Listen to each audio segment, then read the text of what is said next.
Hi folks, welcome to Bear Mountain today. Well, we had a little bit of frosty weather. It was kind of patchy. It's one of those first frosts of the season where some parts get hit and some parts don't. We were lucky in our garden up here. We didn't get any frost at all. However, the days are getting shorter. We're now in early October and we're at a point now where we're going to start cleaning things out, cleaning the summer stuff out and putting the beds with a nice layer of compost and just getting them ready for kind of a rest over the winter. We did put some overwintering veggies in. We still have some more to plant between now and Thanksgiving, but a large part of these beds this is their first year out, and we didn't get enough plants to raise something over through the winter time. So what we're going to do on every bed is we're going to put at least 2 to 3 inches of compost on it and just let that kind of percolate down. So we'll take a walk around and take a look at everything.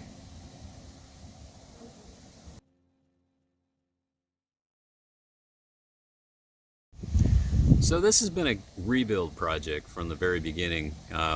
We'll put some links into this video showing our first beginnings of the clean out. We had a massive blackberry infestation in here that as we dug and tried to dig these things out, a lot of these guys they were as big as stumps of small trees. So we got all of those out, but by the time we got most of all of them out of the beds, it was too late for summer stuff. Plus the requirements and duties of things that we had to do just to keep the regular flower biz going, we tried to hit this as much as we could. So there's some things that just didn't get done this year. The number one thing that is a big disappointment is we didn't get the perimeter fencing rebuilt, and we didn't get the rose arbors that are attached to that rebuilt. So that's going to be a 2020 project, but sometimes things just end up being bigger than you think. We did get, like I said, we did get all the beds cleaned out and we're in the process now, as I talked earlier, of just kind of putting them to bed for the winter. So next spring we hope to do a full plant out of things and get things in a rotation so that we can get the majority of our own veg on it. So we got a big load of compost that got delivered just outside the garden, so there'll be a lot of wheelbarrow work in here. And we're going to take the excess material that are off the beds. We'll just cut the plants off as we get to them and we'll compost them. We have a huge, and we'll show this one as we do our walk around, a huge pile of biomass that was left over from cleaning the area out, and that's still in the process. We're trying to get that kind of finished off in compost, and we'll be able to spread that as either for the pathways, if it's not very good compost, if it's mostly woody material, we'll put it in the pathways. If not, we'll put it on some of the beds, either inside or outside the garden.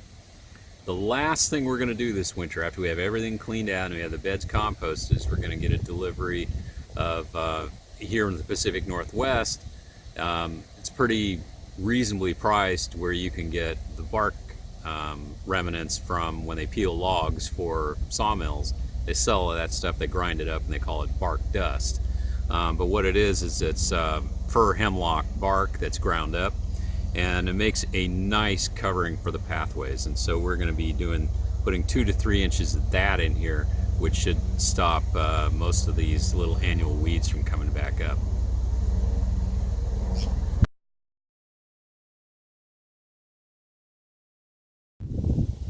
So this is an accumulation of biomass. Most of it is blackberry residue that we cleaned off, stems and leaves that we didn't burn off, but we just stacked up here. We're going to turn this pile and flip it over 90 degrees and just start kind of working it through the winter to see if we can get it down in size and stop adding stuff to it. It's probably a good start.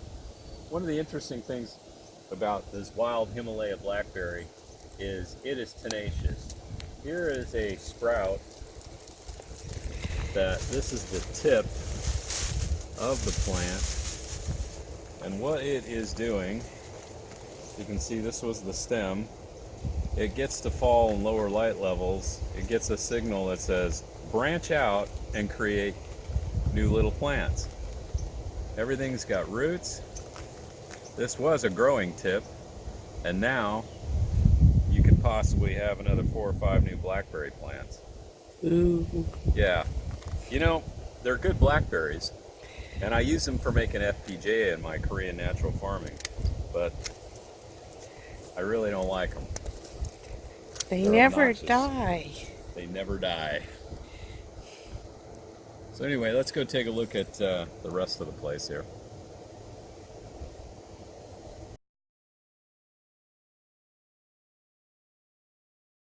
Okay, these were the last beds we dug out of the blackberries, and they've got roughly about 2 to 3 inches of urban waste compost on them. I put some rock dust down just to kind of help it before I put the compost on here. This bed we planted some red Russian kale. We'll see how well they do. They are multi-seeded in blocks, which is probably a little bit of a mistake, but we'll thin them out once they kind of get over transplant shock. And then this bed over here is just open right now at this point. It's got 3 or 4 inches just like this one. So this was the last of them. This is where I also burned all the blackberries, so there's quite a bit of biochar in this one. So it's going to be interesting to see how this bed does relative to this one just over time, just to see what the effects of biochar is. I mean, we took off a lot of the biochar and put it on some of the other beds over there, like the asparagus and things like that. But there was still, a fair amount left. And when we raked it out, it probably equates to, if you looked at the first 6 inches of soil, it's probably at 5% biochar now. So, I mean, it's pretty up there, pretty good.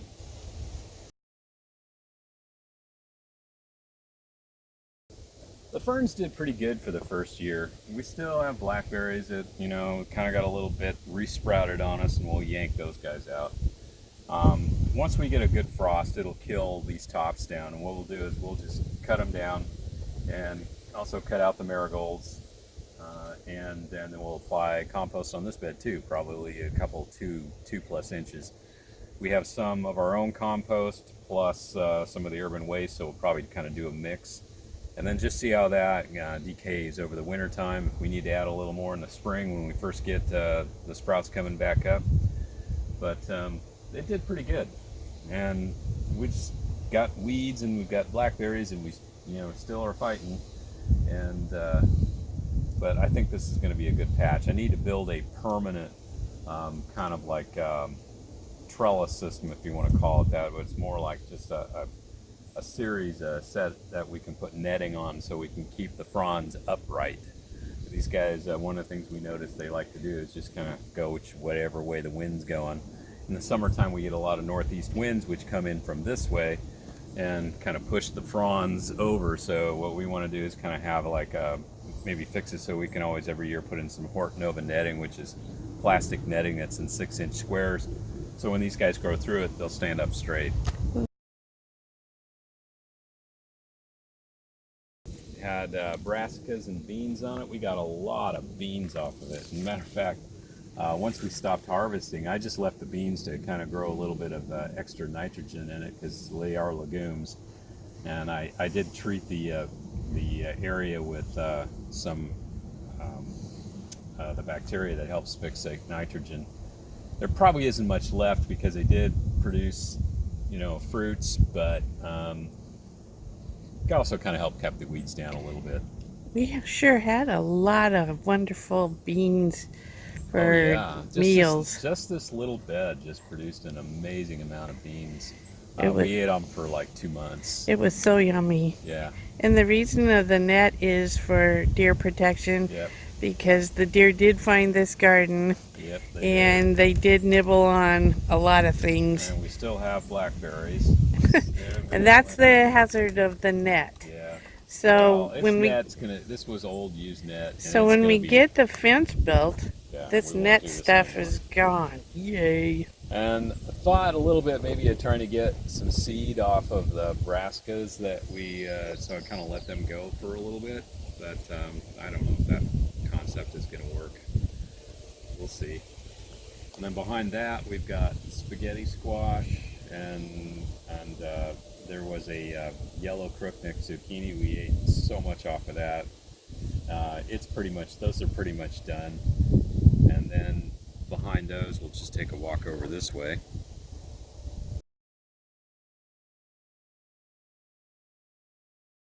Well, the spaghetti squash, we had kind of thought this was going to end up being a crapshoot because by the time we had everything ready and got these into the ground, it was almost 4th of July. And we did get some spaghetti squash forming, but unfortunately, they're just not ripening up. We got one that's close, but it's just, that's an unfortunate thing. There was only a few plants in here, so, I mean, it was an experiment to see if we could get some. And it just didn't work out. So, but when the frost kills us off, we'll take the spaghetti squash in and see what we can do from there.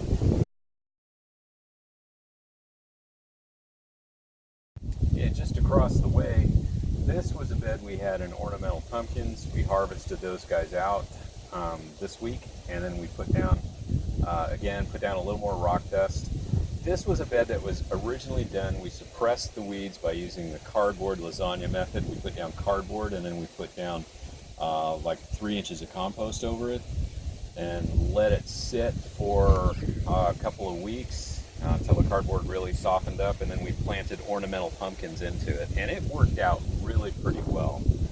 So then when we came back, the cardboard is totally underneath the bed is totally gone. There's some here on the edges, you can just tell. I mean, it's like, yeah, there's nothing left, man. It's pretty much toasted. So.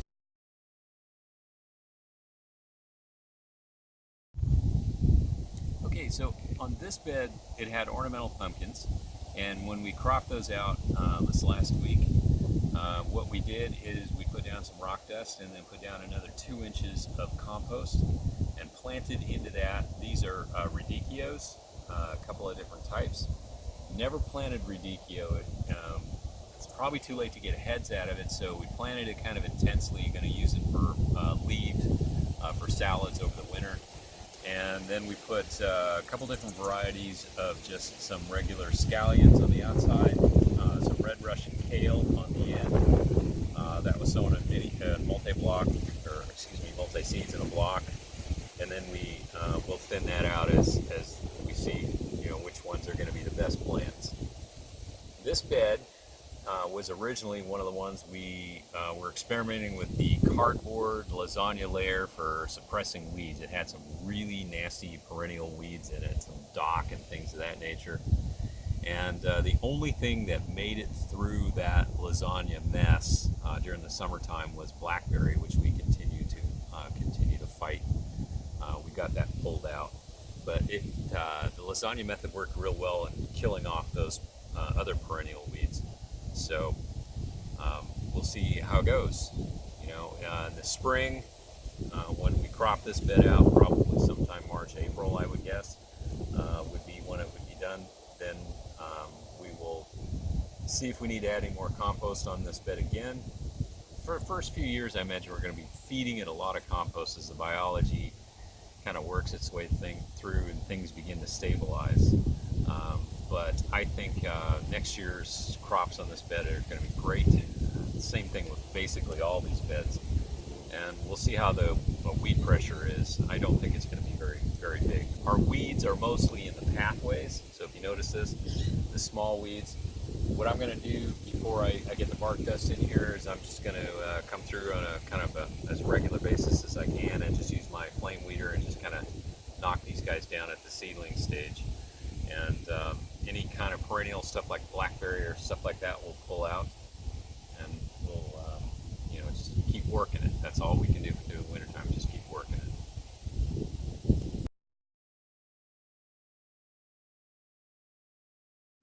Okay, these asters were finished about a month ago, or early September. Didn't get to getting them out.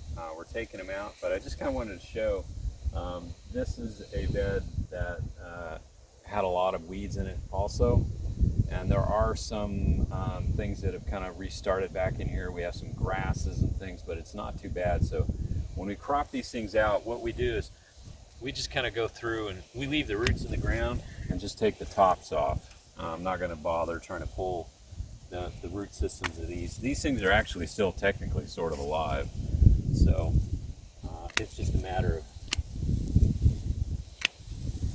going through and cutting it down to ground level. Now you can see some of the perennial weed problems we still have here. Like this is wild onion, really kind of a bane. Um, Part of what we can do is we're just going to have to keep working on getting rid of that. There's some they call cress or bitter cress. That's a beauty. That weed, bitter cress, is a kind of weed that if left to its own devices, it looks just like a cress plant. I'll give you an example of it here. And what it does is it gets maybe about 2 or 3 inches in diameter, and then in late winter it's going to send up a flower spike. And the flowers are pretty unremarkable, but once it makes a seed pod, and if you let it go to a seed pod, it acts like spring loaded. When you brush past it, it will shoot seed at you. It's pretty amazing that's its mechanism for spreading itself around, is when something walks by it, it goes bing. So if you want to keep an infestation of that out, make sure you get them in the fall.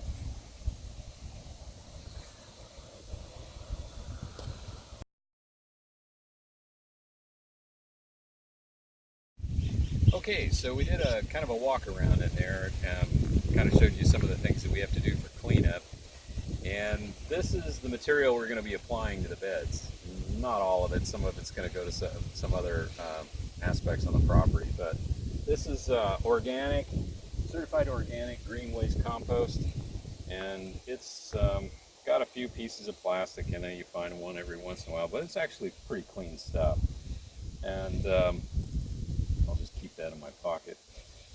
And this material, we got a really good supply, and so we're blessed in that. And I know lots of people in different areas don't have access to this sort of thing, but Oregon's got a lot of big recycling things going on. Eugene in particular is really, really pushing a lot of homeowners and things to contribute into the urban waste stream. There's a number of companies down there that do a fantastic job. We buy from one called Rexius. They do a really good job. This is their material. And it's easy to get for us, so we use it, and it's reasonably priced. So in combination for certain types of our no-till beds, this is the primary thing we use. In others, like we were talking about in other earlier videos, we use cover cropping, our own hay, things of that nature. We use a lot of that in the field stuff for the flower business, but in the tunnels and in the kitchen garden, or in the case of some of our early spring bulbs, wherever we need a more cleaner surface that doesn't have anything really growing on it, we'll use this material. It doesn't have a lot of fertility, but that's not the point of it. The point of it is it's there to provide organic material on the top of the surface that feeds worms and other biology down below over time. As this material breaks down, it provides the food source for other things in the soil food web down there. So just wanted to point this out, that if you have opportunity to use some things, in your area, and they're reasonably priced, sometimes it's a good opportunity to buy in an input, and that works well.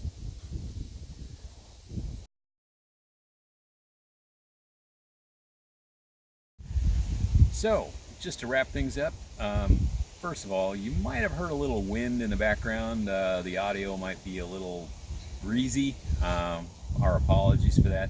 We live in an area where this time of year we tend to get a lot of wind off the ocean, kind of a little bit unsettled weather, and so hopefully that didn't cause any problems with people hearing this. So I want to thank you for watching today, and thanks again for watching any of our videos. Please be sure to check out our other topics, things on our channel, and if you're not a subscriber, please subscribe, and I want you all to have a great day. Bye-bye. Bye. Just in time for a squall coming.